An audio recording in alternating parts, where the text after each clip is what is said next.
un placer como siempre para mí estar con vosotros esta mañana tarde. Y estamos viviendo un tiempo de lectura bastante revelador y retador para todos los que vamos siguiendo la lectura y descubriendo en las cartas de Pablo un montón de similitudes de lo que ellos vivían, pensaban y hacían en comparación de lo que hoy actualmente vivimos y experimentamos y estamos haciendo. Y también para mí es un reto considerable poder transmitir esta palabra, porque entiendo que no es una palabra fácil y tampoco es leche. Creo que Dios está llevándonos a un tiempo de empezar a digerir la carne, el alimento sólido, y le pido al Espíritu de Dios que sea Él el que revele a vuestros corazones la palabra escrita, la palabra revelada, y que aunque llevemos muchos años en la iglesia, no seamos como esas personas que dicen que tienen 40 años siendo cristianos, de 40 años de experiencia, y lo que tienen es un año repetido 40 veces, ¿vale? Yo espero que independientemente del tiempo que tengas en la iglesia o que te hayas convertido o hayas hecho esa oración de fe, eso no ponga en duda tu capacidad de sorpresa, tu capacidad de recibir algo nuevo y algo fresco que cambie tu paradigma, que cambie tu cosmovisión de lo que tú has creído o de lo que tú has pensado respecto a lo que es la gracia de Dios. Y a ver, yo entiendo que no tengo muchísimo tiempo, y también ojalá que podamos tener continuidad y podamos alargar en la gran medida este tema del Evangelio, de la obra de Jesús, y que en unos minutos va a ser imposible poder profundizar más allá, pero bueno, vamos a intentarlo. Y no es como un título, pero bueno, he querido resaltar una frase en mi enseñanza, y es: no hay nada que podamos añadir al sacrificio de Jesús. ¿Lo puedes repetir conmigo? No hay nada que podamos añadir al sacrificio de Jesús, de Cristo. Muy bien, esa acotación me ha gustado. Y yo quiero abrir mi corazón, y sabes que siempre que abro mi corazón pues cuento, ¿no? Cuento lo que he vivido, lo que me ha pasado.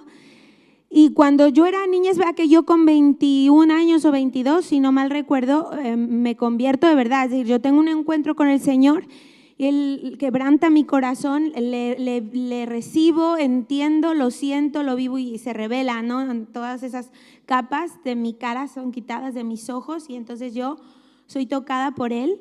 Y en otra ocasión les contaré mi testimonio si nunca lo he contado, pero bueno, que en ese tiempo no quiere decir que yo no haya escuchado antes de la Biblia, ni tampoco quiere decir que no haya estado en la iglesia. Entonces, mi madre se convirtió cuando yo tenía como 4 o 5 años, si tengo entendido, y tengo como un vacío de memoria en ese entonces de lo que era la iglesia, pero hay cosas que sí que recuerdo muy bien. Y recuerdo que en aquellas épocas, no sé aquí, ¿verdad?, pero en México, nos explicaban el Evangelio de la siguiente manera: que nosotros nos teníamos que arrepentir y pedir perdón porque Él iba a venir como un ladrón, ¿verdad?, y se iba a llevar a su iglesia y iba a hacer el rapto. ¿A alguno de aquí le suena el rapto? Vale. Nosotros tenemos una broma local entre familia y entre amigos, que cuando de repente no encuentras a alguien siempre dices: ¿habrá sido el rapto y me he quedado? ¿Sabes? Es como una consecuencia natural de los traumas adquiridos en mi niñez, ¿no?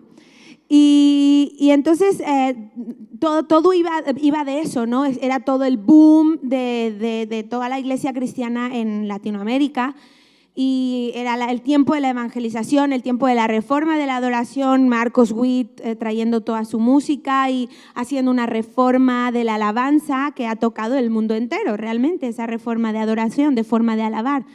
Antes en las iglesias no se podía tocar la batería, no se podía tocar según qué guitarra, ¿no? Es más, a lo mejor no se podía ni tocar la guitarra y solo había un piano, no lo sé. ¿Estoy hablando en chino o sí me entendéis? Sí, bueno, es que no sé qué tanta diferencia hay entre México y aquí en esa época. Entonces la cosa iba avanzando, ¿no? Pero yo me acuerdo, por ejemplo, de sentir mucha angustia de ver a mi mamá llorando. Y yo decía, vamos a ir a la iglesia, y mi mamá lloraba con las alabanzas o la adoración.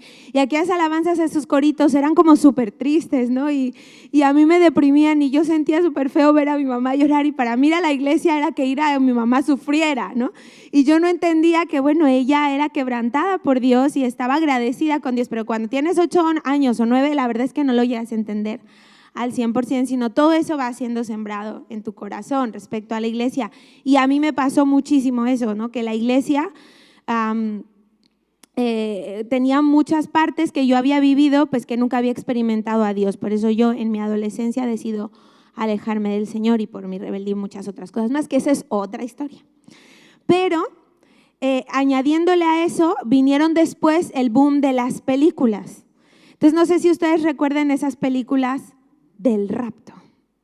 Entonces eran esas películas que básicamente fueron mis primeras películas de terror, donde se veía a la gente en la iglesia alabando y se veían las familias comiendo, otros en el parque, no recuerdo bien la trama. ¿Alguno ha visto una película del rapto en los años 80?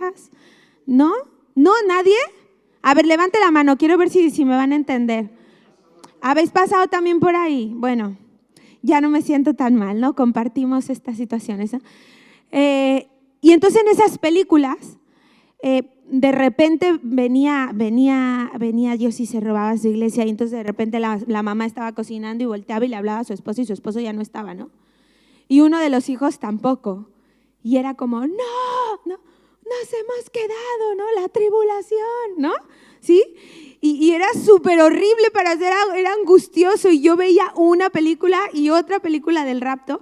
Entonces yo crecí pensando que si yo pecaba, que si yo no me arrepentía, que si yo no le pedía perdón a Dios por cada pecado de cada día, yo me iba en la noche con miedo, con culpa.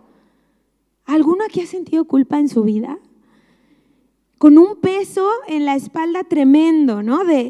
Entonces lo que yo hacía con 8, 9 años, 10 años, ya no te cuento con lo que hacía con 13 años, ¿no? Que ya eres más consciente y que ya no iba a la iglesia, pues en la noche yo antes de dormir, Señor, perdóname por todos mis pecados de hoy, porque ¿qué tal si viene esta noche y me quedo? ¿No?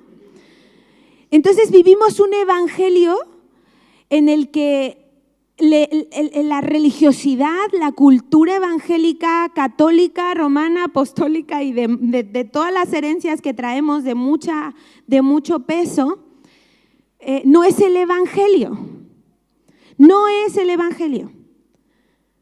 Es todo lo que los seres humanos y las instituciones han ido añadiendo a la muerte de Cristo, a la obra de Cristo. Y Pablo, ya venimos de los Gálatas y ya habéis estudiado bastante los Gálatas, está muy preocupado y está escribiendo, además está enfadado, se le nota que está escribiendo enfadado.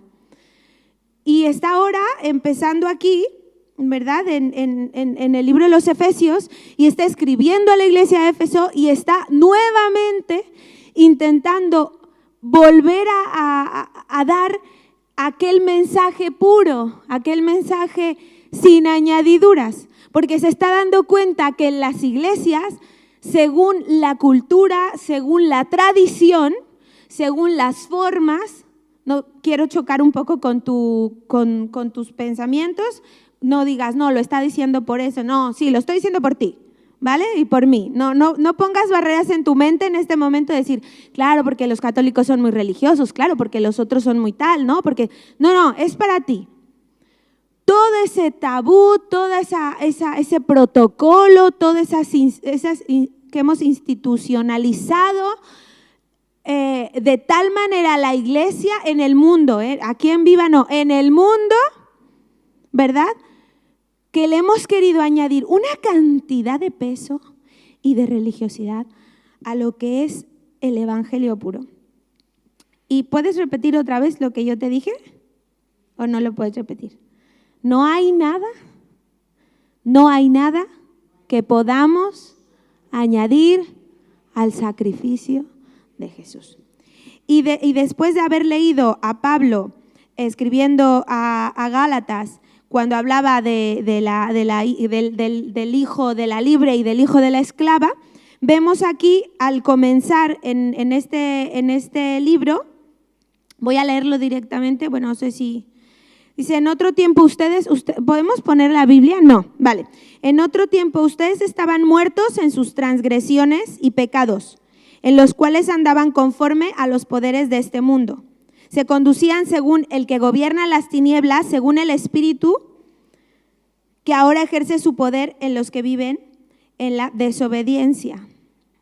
En ese tiempo también todos nosotros vivíamos como ellos, impulsados por nuestros deseos pecaminosos, siguiendo nuestra propia voluntad y nuestros propósitos. Como los demás, éramos por naturaleza objeto de la ira de Dios. No sé si mi versión es buena o no, o difiere mucho de la vuestra. ¿Me queréis dar una que sea más común y la leo o está bien? ¿Está bien? ¿La vais leyendo conmigo? Nos dio vida con Cristo, dice, pero Dios, que es rico en misericordia por su gran amor por nosotros, nos dio vida con Cristo, aun cuando estábamos muertos en pecados. Por gracia, ustedes han sido salvados. Y en unión con Cristo Jesús, Dios nos resucitó y nos hizo sentar con Él en las regiones celestiales, para mostrar en los tiempos venideros la incomparable riqueza de su gracia, que por su bondad derramó sobre nosotros en Cristo Jesús. Y cuando leemos las cartas es como hay un montón de frases que no llegamos realmente a entender. En Hebreos capítulo 5, versículo 12, dice que debiendo ser ya gente madura y completa, seguimos siendo como niños, los cuales solo necesitamos la leche. Y dice que debiendo de ser ya maestros, seguimos recibiendo la lechita y el gerber, no sé cómo se llama aquí, el potito, ¿no? Y luego más adelante en ese mismo versículo dice que el alimento sólido es la justicia de Dios. Tú puedes repetir conmigo, justicia de Dios. ¿Tú sabes qué es la justicia? ¿Qué es la justicia?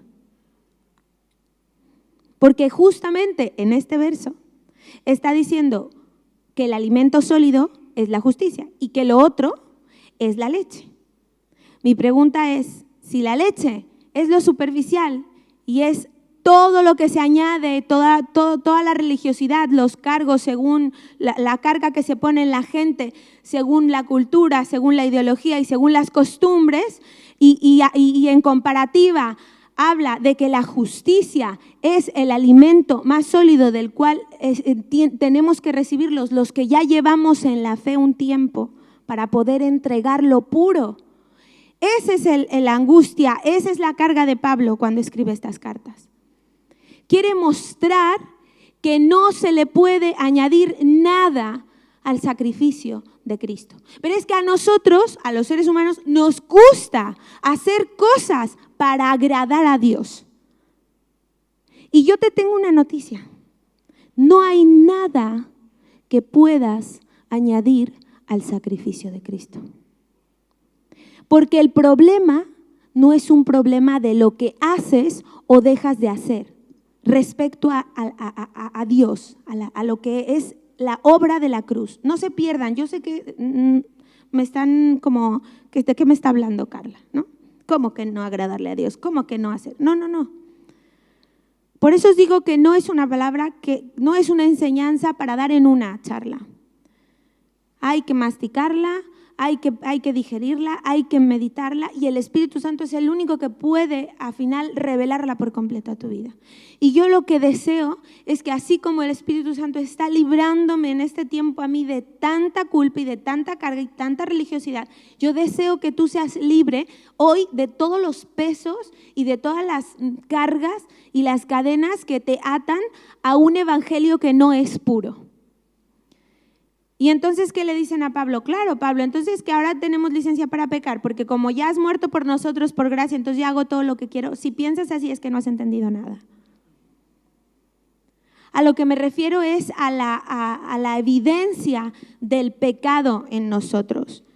Fíjense cómo aquí Pablo nos lleva a lo más profundo, de lo más terrible, estaban muertos en sus transgresiones, y tú puedes decir, yo estoy más vivo que nunca, estoy más viva que nunca, pero es que realmente Pablo no está hablando de una muerte física, está hablando de un estado de muerte del alma y del espíritu.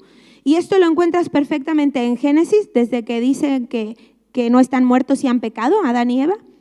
Y hay ejemplos increíblemente claros como el del hijo pródigo, que cuando vuelve al padre, el padre dice, este hijo estaba muerto y más ahora vive. Esa muerte de la que Pablo está escribiendo en este momento es una muerte que es más importante, más valiosa, hablo de la muerte espiritual, hablo de la muerte del alma. Es tan importante delante de los ojos de Dios, porque para los ojos de Dios, si tú no has resucitado juntamente con Jesús, estás muerto. Porque para los ojos de Dios, Él no puede tolerar el pecado. O sea, no sé si me estoy entendiendo. Y Pablo se está acercando en sus primeros 2 capítulos hablando claramente de lo que es la muerte y la resurrección en Cristo. Pero es que nosotros, cuando venimos a partir el pan y tomamos el vino, en nuestra mente siempre está, Señor, gracias porque has muerto por nosotros, gracias porque has resucitado por nosotros. Pero es que Jesús no solo vino a morir por nosotros, Él vino a cumplir la ley cada día de su vida por nosotros. No es solo el acto de la cruz, sino es cada segundo y cada minuto de toda su vida durante sus 33 años. Dice la palabra de Dios que Él no vino a abrogar la ley, sino vino a cumplirla. ¿Por qué vino a cumplir la ley? Esa es mi pregunta esta mañana. ¿Por qué vino a cumplirla? ¿Por qué? ¿Por qué? ¿Hay alguien? Mira, dale un codazo al de la derecha, a la izquierda. A ver, ¿por qué? Te están preguntando.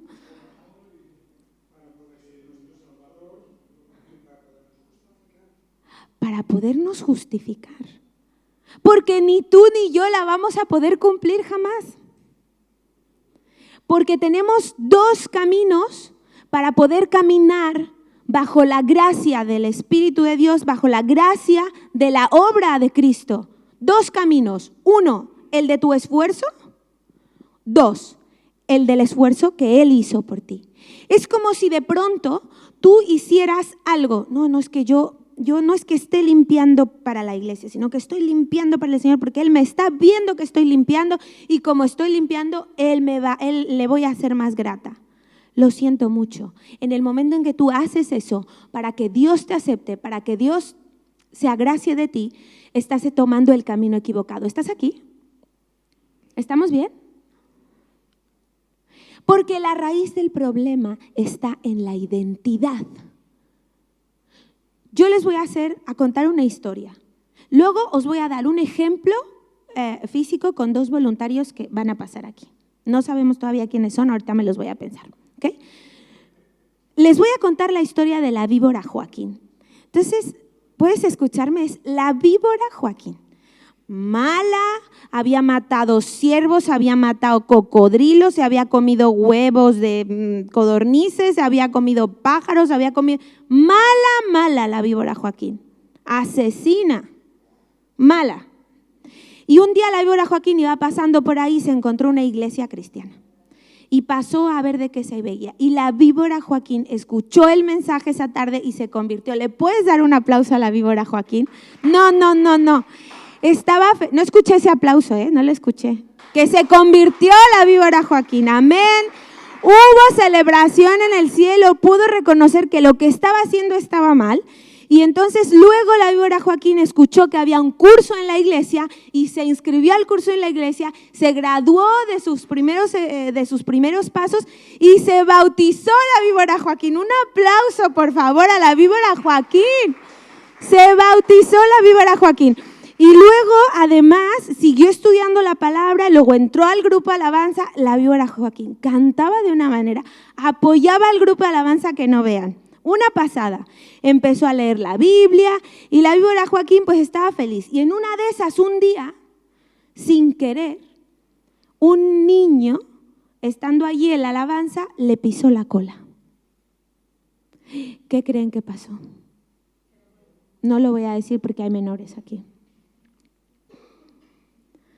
La víbora Joaquín, por más esfuerzo que hizo, por más ganas que le echó, por más actividades y estudios que tenía, cuando le pisaron la cola, volvió a morder, volvió a matar.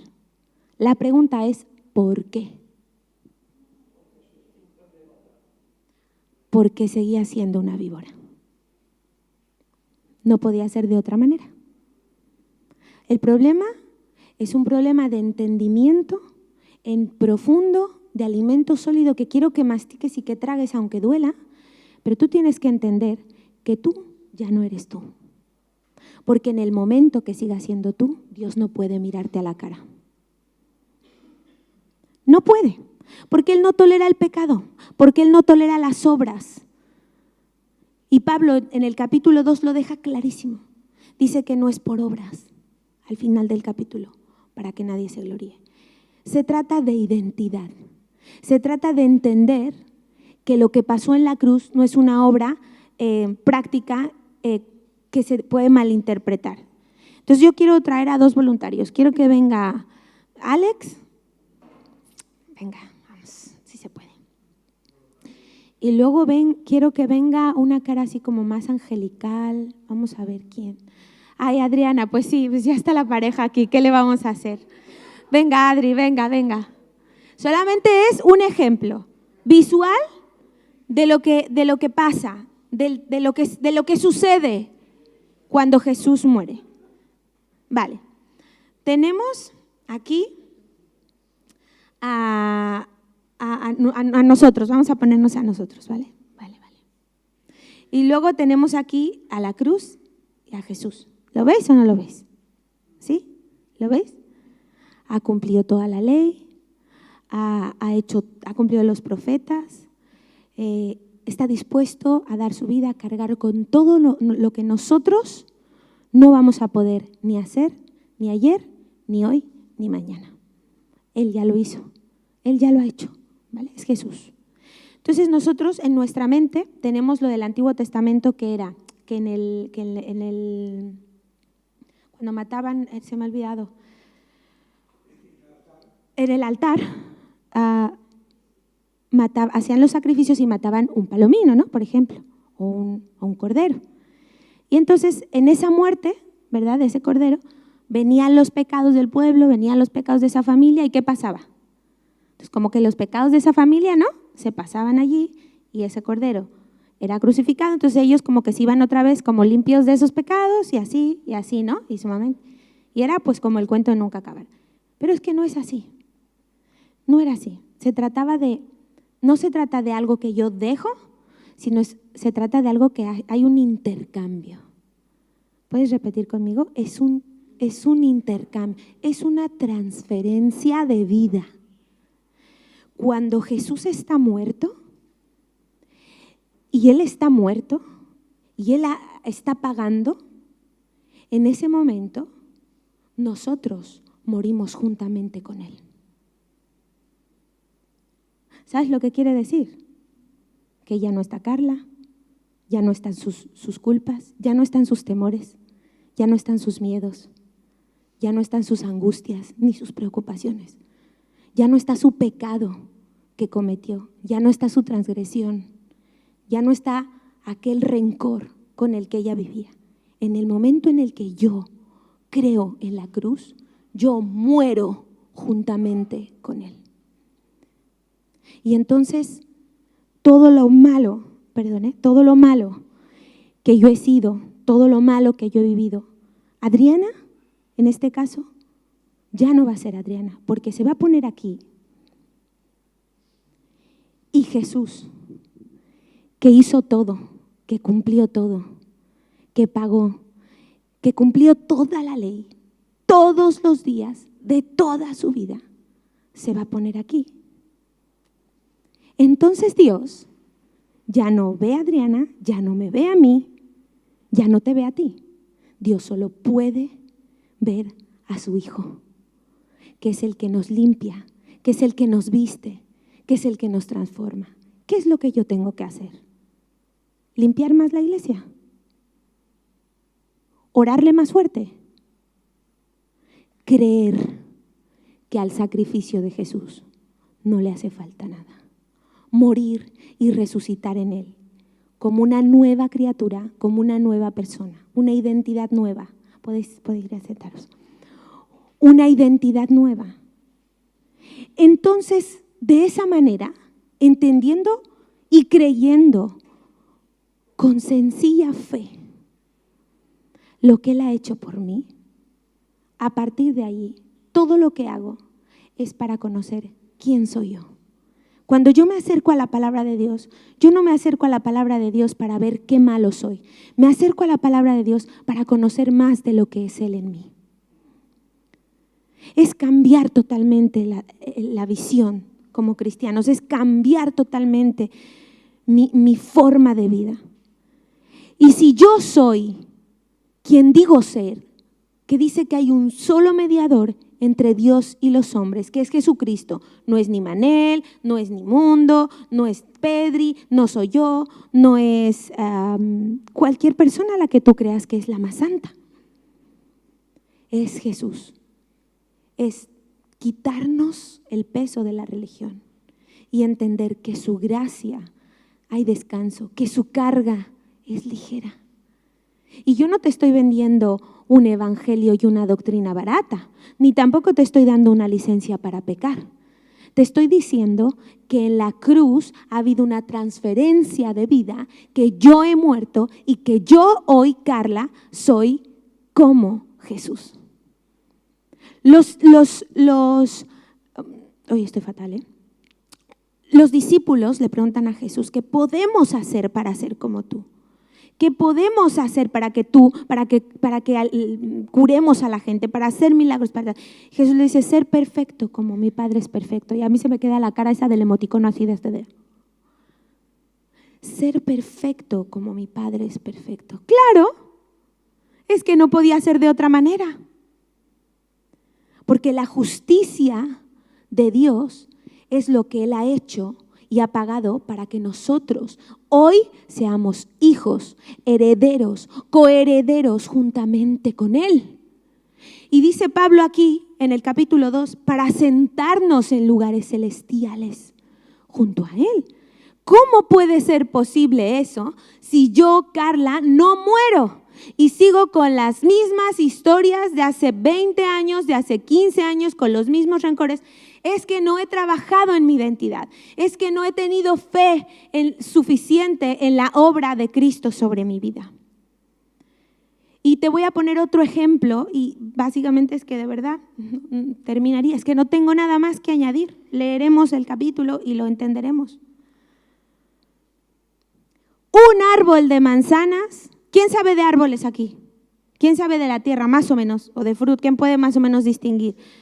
Es que yo no, porque yo nací en la Ciudad de México. O sea, el árbol que había eran los arbustitos y un arbolito, una araucaria que tenía fuera de mi casa, pero es que de campo, de árboles, no tengo ni idea. O sea, si yo veo un árbol y no tiene naranjas o limones, o bueno, una higuera más o menos si la distingo, pero bueno, o cualquier otro fruto, yo no me entero.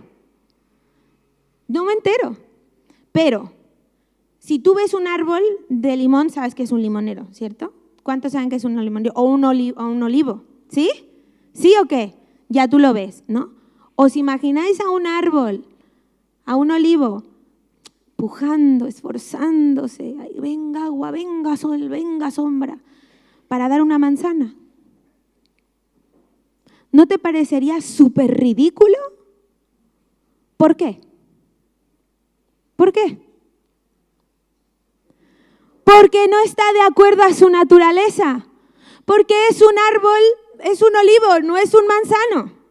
Entonces, ¿por qué nosotros insistimos en vernos tan ridículos dando frutos de acuerdo a lo que no somos? No es algo que yo me esfuerzo por no hacer, es que no lo hago porque no lo soy.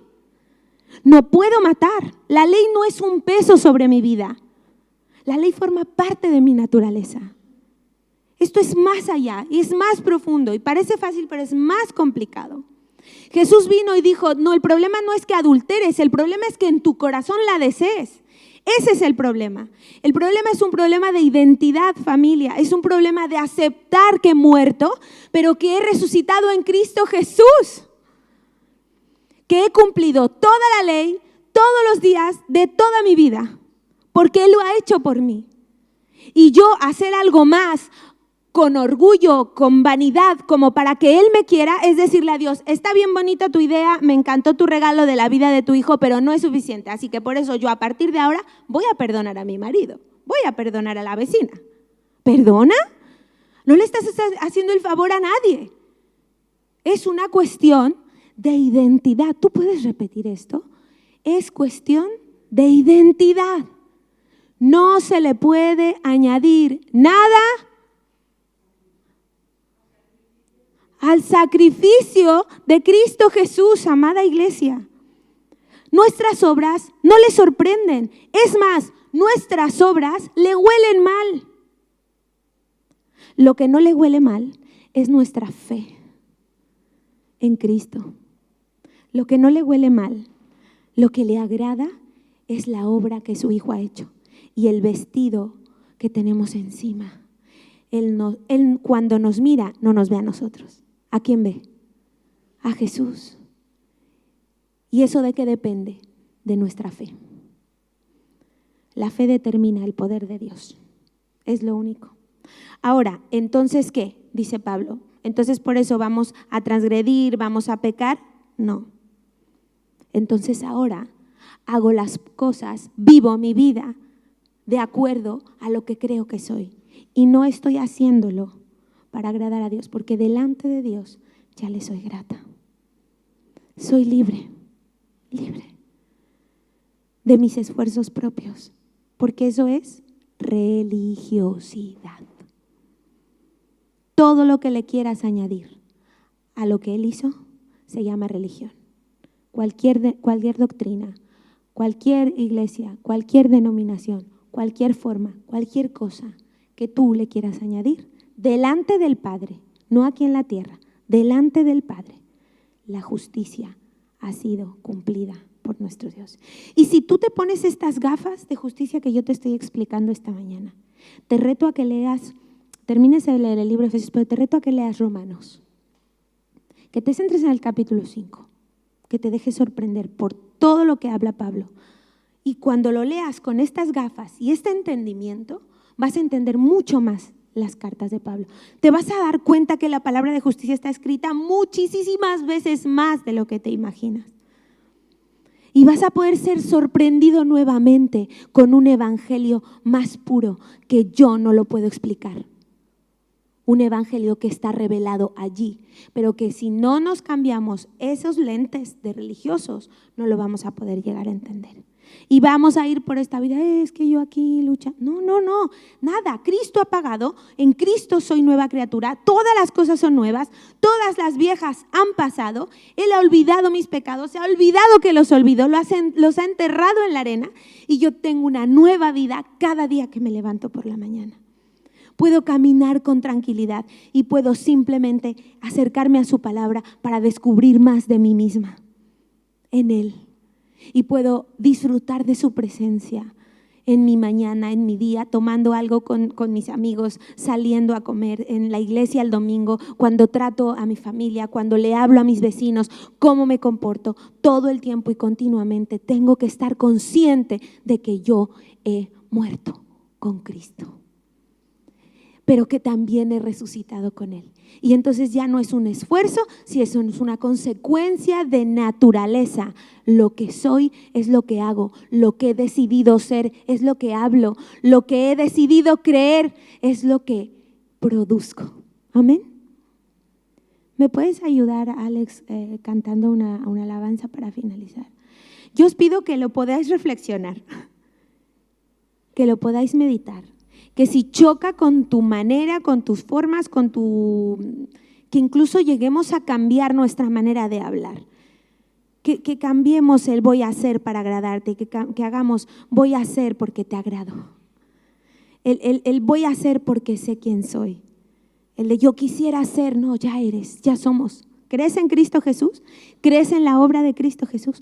Porque a la obra de la cruz no se le puede añadir nada, según Pablo, según el Evangelio y según las cartas. Tú lo puedes leer, no te lo cuento, tú lo puedes leer y lo puedes comprobar una y otra vez, frase tras frase. Que estabas muerto, mas ahora vivo. He muerto, mas ahora vivo en Cristo Jesús. Muero con Él, resucito en Él. Amén. Levántate, por favor, y vamos a terminar este tiempo adorando y alabando a Dios.